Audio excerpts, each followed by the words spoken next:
Naku po, Yusek Claire Castro ni-report yung mga death threat na nakita niya sa Facebook or social media.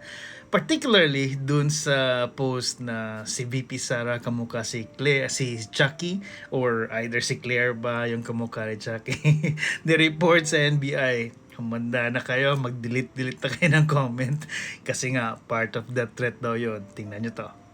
Actually, pinaparecord ko lang po, nire-report ko lang po, yung naging Facebook post ng Luminous by Trixie Cruz Angeles and Ahmed Paglinawan regarding dun sa threats na nailagay nila. Ito yung address sa akin. Sinabi kasi nila na kapag nilaglag ka ng humans mo, appendix at coccyx mo lang ang walang latay, resulta ng mga pinagagawa mo. So I really have to report this matter because if something happens to me, at least may nakareport po yung mga taong nagpapalutang ng ganitong klase mga grave threats. Sa tingin niyo po, ano pong motibo ng taong to? Bakit sila nag-post ng ganito? Kilala niyo po ba sila? Personally, ang kakilala ko lang naman ay si Atty. Trixie Angeles. Pero yung a certain Ahmed, hindi ko siya kilala personally. At nagkataon lang, inaako naman yata nitong si Ahmed Paglinawan yung kanyang post, but it happens kasi na itong Facebook account ay sa kanila pareho nakapangalan. So, I really have to report on this.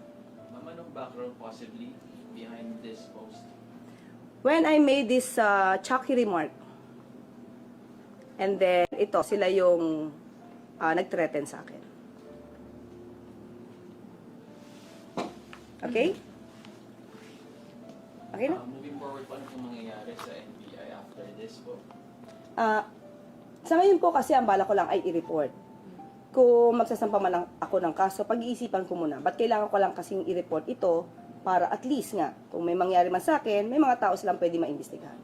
How do you feel now, ma'am, after seeing yung post po? At the time, of course, natakot ka. Kasi hindi ko naman sanay sa death threats eh. Pero kasi sabihin na appendix mo lang ang walang latay, iba ang ibig sabihin nun. Meron itong pagbabanta sa iyong buhay. So yun yung naramdaman ko. At up to now, yun pa rin yung nararamdaman ko, kaya kailangan ko na mag-report. Ma'am, kailan po yung post na yan? January 2. Nandiyan pa rin po ba? O? Nandyan pa rin po.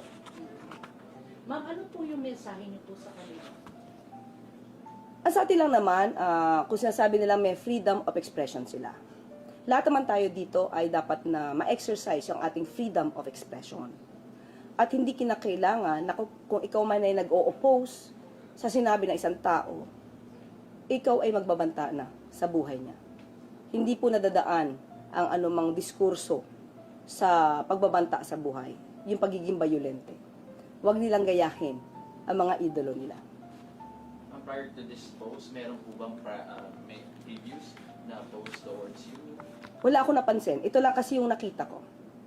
Kung meron man before, hahalungkatin ko.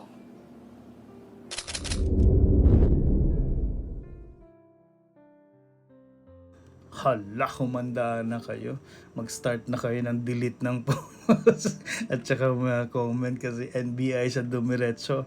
Pero di ko lang alam, bakit yung mga high-ranking officials, mga nasa high class, bakit diretso sila pumupunta sa NBI? Tapos tayong mga nasa low class, so mga regular people, bakit sa police tayo nagre-report ng mga death threat?